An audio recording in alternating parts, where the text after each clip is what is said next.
mga Mare at Pare! Me, Traveloier! And welcome back to my Channel!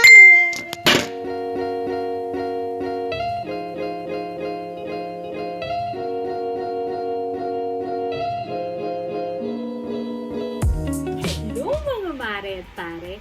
It's me, Traveloier, and welcome back to my channel! So for today's vlog is... Pero wait, bago ko makalimutan, nanginig yung camera ko. Anyway, before I forget, is shout out muna dito sa aking actually kumpare ko to eh. Inaanak niya yung anak ko. So, baka naman, beke naman, ninong. Burn na po next month. So, mano po sa'yo. Shout out kay Mr. Vergara. Ayan, ang picture ni Mr. Vergara. O, diba? Sakop niya ang buong frame. Inalay ko talagang yung ilang seconds para sa iyo, Mr. Vergara. So, ayun na nga, no? Based sa ating title below, is mag-unbox tayo ng DJI Cam.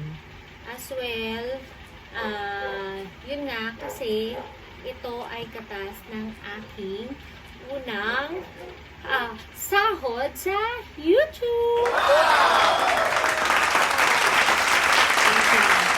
Kalma. Hindi yung ganun kataas ha, kagaya nung kina sa mga ganyan, kina ganito. Hindi no, ko, famous.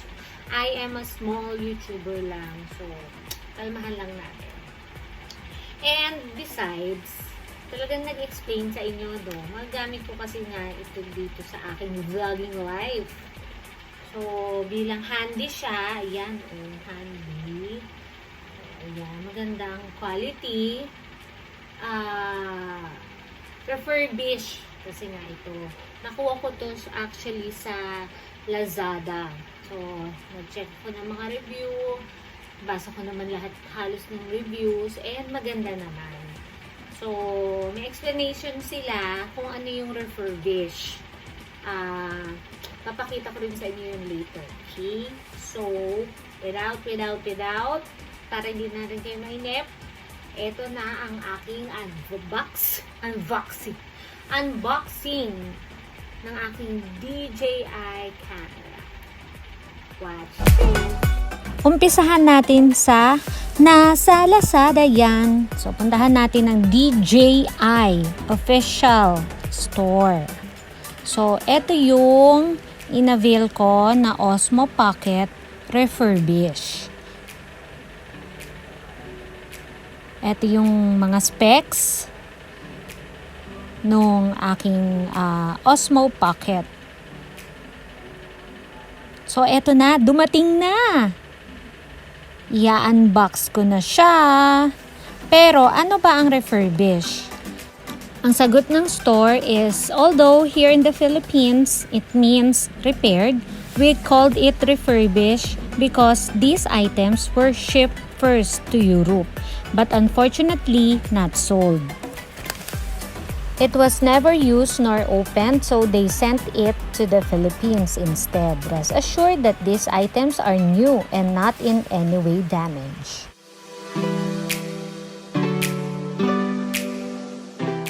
So, ang laman niya is, syempre, yung OSMO Pocket. And then, itong mga quick start guide. Ayan. Medyo nadami. And ito naman is wait lang. Okay. Yung kanyang power cable. Ayan. Power cable. And yung smartphone adapter. Isang USB at saka isang lightning. So, ito yung aking OSMO Pocket. So, meron din itong cover. Yan. bubuksan lang natin. So, ito na siya.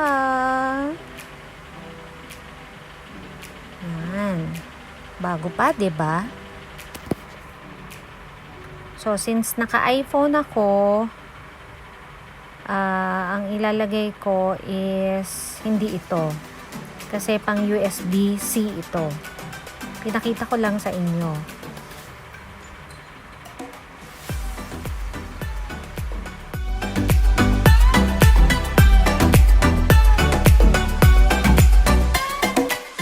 So, lalagay na natin tong lightning na adapter.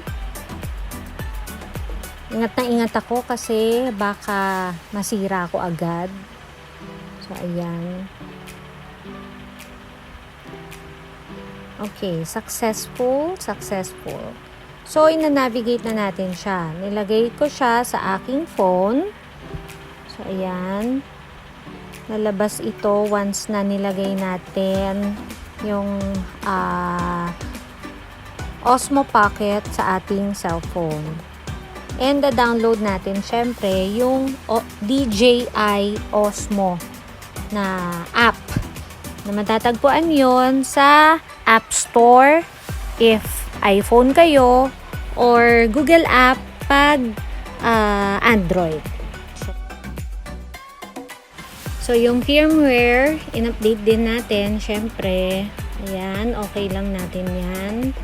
So, yung resolution, in-adjust lang namin. Ginawa naming 4K para mas realistic yung kuha.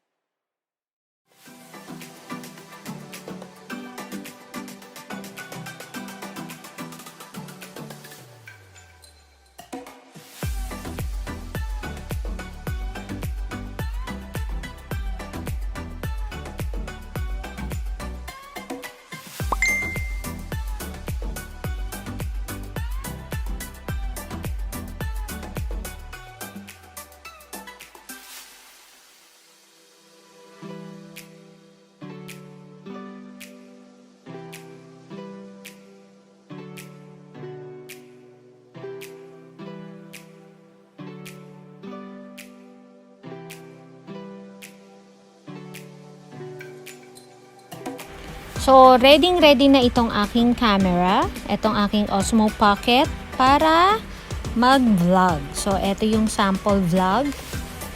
Yan, selfie and the nature. So, panoorin nyo to ha. Ito yung treasure mounting experience namin. Ayun, napanood nyo na nga yung video. So, again, please don't forget to like, subscribe, and click the notification